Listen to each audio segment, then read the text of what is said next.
Miss Beard is weird. Chapter 1. Hooray for Mr. Klutz.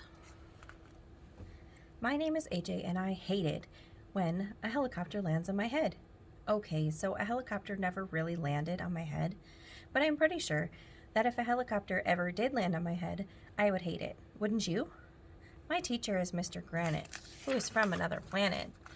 He's been pretty angry lately. Every time he tries to teach us anything, an announcement comes over the loudspeaker telling us to go to an assembly.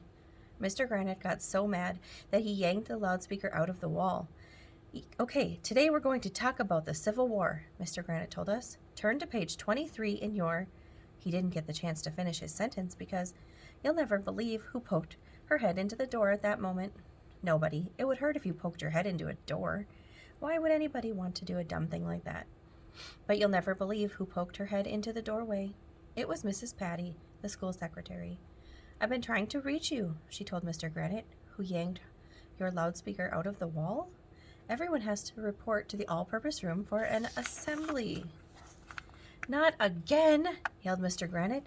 Surprise assemblies are fun because you never know what's going to happen. That's why they're called surprise assemblies. We had to walk 1,100,000 miles to the all-purpose room.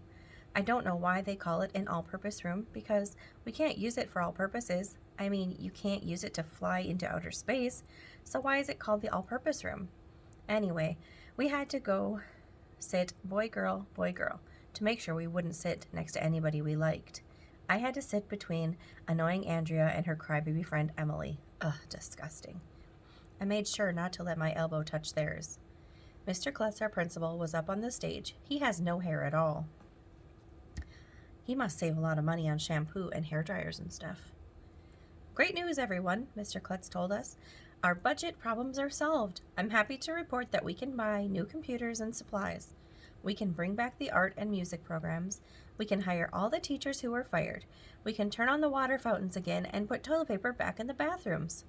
Hooray for Mr. Klutz! Everybody was whistling and cheering and shouting. Where did you get all the money to do all those things? Asked our librarian, Mrs. Rupee. Did you get a grant? No, said Mr. Klutz. Are taxes going up? Asked the school nurse, Miss Cooney. No, said Mr. Klutz. Are we going to have a fundraiser? Asked Dr. Brad, the school counselor. No, said Mr. Klutz. The money is coming from the famous TV producer, Miss Beard. She's making a new reality show, and she's going to shoot it right here. It's going to be called The Real Teachers of Elementary School. Eek! All the teachers were freaking out. We're going to be on TV, screamed our speech teacher, Miss Laney. We're going to be famous, screamed our vice principal, Miss Jaffe. How does my hair look? Screamed our computer teacher, Mrs. Yonkers. What am I going to wear? Screamed our Spanish teacher, Miss Holly. I have nothing to wear. Teachers are weird.